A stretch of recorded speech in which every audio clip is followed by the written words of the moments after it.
키키올릭입니다. 요즘 알카라스가 왜 이러나 하시는 분들 많을 겁니다. 자, 윈블던 결승전에서 노박 조코비치를 꺾고 우승을 차지할 때만 해도 이제 명실상부 알카라스 시대라고 외쳤던 수많은 전문가들, 저를 포함해서 현재 스코어로 매우 민망하기 그지없는 상황이라 할 수 있습니다. 자, 4대 메이저 슬램이 모두 끝난 지금 한 개의 관전 포인트가 남아있죠. 과연 알카라스가 연말 세계 1위를 조코비치로부터 탈환할 수 있을 것인가에 대한 기대치, 이것도 사실 지금 현재로는 굉장히 낮아진 상태인데요. 자, 오늘 영상을 보시면 알카라스의 연말 1위 탈환 가능성이 더욱더 희박하다는 걸 느낄 수 있으실 겁니다. 자, ATP의 수석 애널리스트 가운데 한 명, 이탈리아 출신의 크렉 오시에노시라는 양반이 있습니다. 자, 이 양반 저랑 프랑스 오픈 출장 갔을 때 사진도 같이 찍은 바 있습니다만, 자, 테니스를 숫자로 분석하기를 아주 좋아하는 전문가인데요. 한때 노박 조코비치 캠프에서 분석 데이터를 제공하기도 했던 사람입니다. 자, 이 사람이 최근 자신의 칼럼에서 알카라스에게 켜진 10가지 적신호라는 제목으로 알카라스가 부진에 빠져 있는 상황을 세밀하게 분석했는데요. 흥미로운 부분이 많아서 제가 소개해 드리고자 합니다. 자, 그리고 영상 마지막에는요, 연말 세계 1위 경쟁에서 조코비치와 알카라스 누가 이길 것인가에 대한 제 나름대로의 전망도 들려드리도록 하겠습니다. 채널 끝까지 시청해 주시면 감사하겠습니다. 자, 크렉 오시에노시는요, 최근 알카라스가 패한 아시안 스윙 2경기를 분석 자료로 이용했습니다. 자, 알카라스는 베이징 오픈 4강에서 야닉 시너에게, 상하이 마스터스 16강에서는 디미트로프한테 졌습니다. 자, 이 두 경기에서 알카라스 경기력이 얼마나 나오지 않았는지를 10가지 각도로 분석을 했는데요. 늘 말씀드리는 거지만 숫자는 내용을 반영하는 결과이기도 하기 때문에 이 숫자가 패배의 원인이라는 분석보다는요, 알카라스의 경기력이 좋지가 않았는데 숫자로 보니 이렇게 증명이 됐다, 이 정도로 이해하시면 더 좋을 것 같습니다. 자, 첫 번째 분석, 베이스라인 랠리가 눈에 띄게 약해졌다는 것입니다. 알카라스는 2023년 60경기를 치르면서요, 베이스라인 대결에서 총 4176점을 획득했고 3376점을 내줬습니다. 비율로 따졌을 때 55% 득점, 46% 실점입니다. 아주 건강한 스코어라고 할 수 있는데요.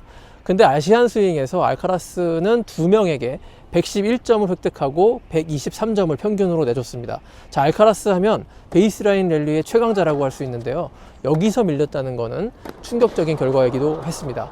자, 그러면 왜 베이스라인 득점에서 밀리는 결과가 나왔느냐? 분석은 지금부터 본격 시작됩니다. 자, 두 번째, 포핸드 바깥으로 빠지는 공에 대한 범실이 너무 많았다는 것입니다.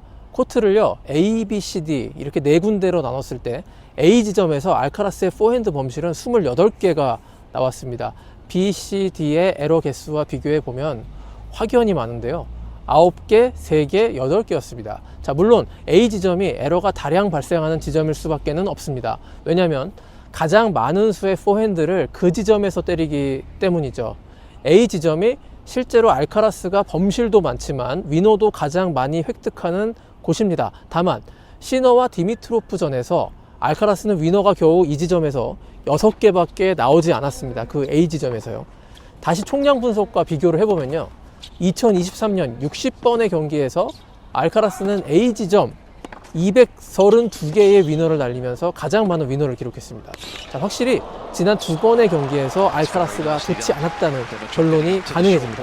자, 세 번째로 위너와 범실 비율이 좋지가 않았다는 것입니다. 이건 뭐 패한 경기에서는 당연히 나올 수밖에 없는 통계 수치이긴 합니다만, 자, 위너 숫자가 시너나 디미트로프보다 뒤졌다는 거는요, 가장 공격적인 플레이어를 자랑하는 알카라스에게 좀 의외의 결과였다라는 분석입니다. 자, 알카라스는 116개의 범실을 기록한 반면에요, 시너와 디미트로프는 평균 104개의 범실에 그쳤습니다. 자, 위너 범실 두 방면에서 완패라는 뜻이죠. 사실 위너와 범실이 둘 다 많은 건요, 공격적인 선수에게 어쩔 수 없는 통계 수치이긴 합니다. 상대에 비해서 공격을 많이 시도하면 위너도 많고 범실도 뒤따르게 마련이죠. 자, 다만 시너와 디미트로프를 상대로 위너도 적고 범실은 더 많다? 자, 이건 알카라스 경기력의 구멍이 적지 않았다, 이런 뜻입니다. 네 번째, 네트 포인트에서도 상대에게 뒤졌습니다. 알카라스는 네트 앞에서 움직임이 정광석화처럼 빠르고요, 발리도 매우 잘 구사하죠. 자, 아마도 투어에서 드롭 발리를 가장 능숙하게 사용하는 선수가 알카라즈일 겁니다. 자, 근데 알카라스는 네트 앞으로 47번 나온 반면에요, 시너와 디미트로프는 평균 54회 네트 플레이를 시도했습니다. 이건 득점은 아니고 진출 횟수입니다. 자, 알카라스보다 시너나 디미트로프가 더 많은 네트 앞 대시를 시도했다는 것은 그만큼 알카라스가 공격적인 기회를 포착하지 못했다는 뜻이기도 합니다. 베이스라인 득점도 뒤지고 위너도 적고 범실은 더 많은 이런 상황에서 네트 앞 전진의 횟수조차 많지 않다는 건요, 경기를 뒤집을 수 있는 방법을 모두 상실했다는 뜻이기도 합니다. 자, 그만큼 알카라스가 랠리 교환 상황에서 주도적인 장면을 만들지 못했다라는 해석까지 가능해지죠. 다섯 번째 분석입니다. 서브 게임의 첫 번째 포인트를 획득하지 못했답니다. 자, 이거 생각보다 중요한 요소죠. 자신의 서브 게임의 첫 포인트를 따내지 못하고 러프 15로 끌려가면요, 그 서브 게임 지키기 매우 까다로워집니다. 자, 알카라스는 64%의 서브권 첫 득점에 성공한 반면에 디미트로프와 시너는 평균 67%로 여기서도 앞섰습니다. 알카라스가 서브권 첫 득점을 성공했을 때 그 서브를 홀드할 확률이 75%였던 반면에 러프 15로 시작했을 때에는 44%로 뚝 떨어졌습니다. 자, 반면에 시너와 디미트로프는 러프 15 상황에서 서브를 시작해도 88%의 서브 홀드를 보여줬습니다. 자, 알카라스의 서브 게임이 시원치 않았다, 이런 뜻으로 해석할 수 있겠죠. 여섯 번째로 알카라스는 5에서 8구 랠리 전투에서도 패했다, 이겁니다.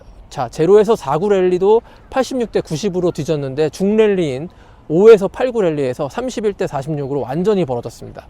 자, 9구 이상 롱 랠리에서만 26대 23으로 앞섰는데 보통 승패는 0에서 8구 사이에서 갈리는 법이죠. 일곱 번째 적신호는 카를로스 알카라스의 세컨 서브 득점률이었습니다. 43%로 시너 디미트로프의 51%에 아주 크게 모자랐습니다. 알카라스는 세컨 서브 득점률이 굉장히 높은 선수로 알려져 있습니다. 자, 첫 서브 득점률은 ATP 전체에서 11위에 머물지만요, 세컨 서브는 4위에 올라 있거든요. 자, 특히 알카라스가 클레이 시즌에 굉장히 강점을 보이는 에드코트에서의 세컨 서브 득점률이 하드코트 시즌에 크게 떨어진 점에 주목하셔야 합니다. 자, 겨우 32%에 그쳤는데요. 알카라스는 세컨 서브를 에드코트에서 와이드 방향으로 킥 서브를 주로 구사를 하는데 클레이에서는 바운스가 굉장히 높게 튀면서 위력을 하지만 자, 하드코트에서는 크게 효과를 거두지 못했고요. 상대가 예측 가능한 코스로 들어오기 때문에 그 많은 실점을 허용했습니다. 자, 에드코트에서 세컨 서브 굉장히 중요하죠. 특히 이 지점에서 브레이크 포인트에 몰릴 가능성이 높기 때문에 이를 효과적으로 지키지 못하면 경기에서 지기 쉽습니다. 여덟 번째 알카라스의 고질병, 포핸드 리턴입니다. 자, 알카라스는 백핸드로 리턴했을 때 86%로 리턴 메이드를 한 반면에 포핸드 리턴 메이드는 68%에 그쳤습니다. 자, 특히 듀스 코트에서 와이드로 빠지는 서브에 대한 포핸드 리턴에 여전히 약점을 보이고 있었고요. 디미트로프와 시너가 이 약점을 집중 공략을 했습니다. 자, 포핸드 리턴은 알카라스의 공식 약점으로 공인된 분위기입니다. 다음 시즌 알카라스가 어떤 해결 방안을 들고 나올지 궁금해집니다. 자, 아홉 번째입니다. 알카라스의 서브 플러스 원 포핸드 방정식이 약화됐답니다. 자, 서브를 놓고 바로 다음 공을 포핸드로 친 확률이 51%에 머물렀는데요. 시너와 디미트로프는 68%로 훨씬 높았습니다. 서브 플러스 원 포핸드, 이게 현대 남자 테니스 최고의 공격 무기라고 볼 수가 있는데 알카라스가 여기서 뒤졌다는 건 게임 전체에서 밀렸다는 뜻이기도 합니다. 알카라스의 서브 뒤 포핸드로 쳤을 경우 득점률이 60%고요. 백핸드로 치면 35%라는 점에서 서브 플러스 원 포핸드 전술의 중요성 아무리 강조해도 지나치지 않을 것 같습니다. 마지막 열 번째, 서브 앤 발리조차 없었다. 알카라스는 이 두 명을 상대로 서브 앤 발리를 단 9번만 시도했습니다. 거기서 7득점을 올렸고요.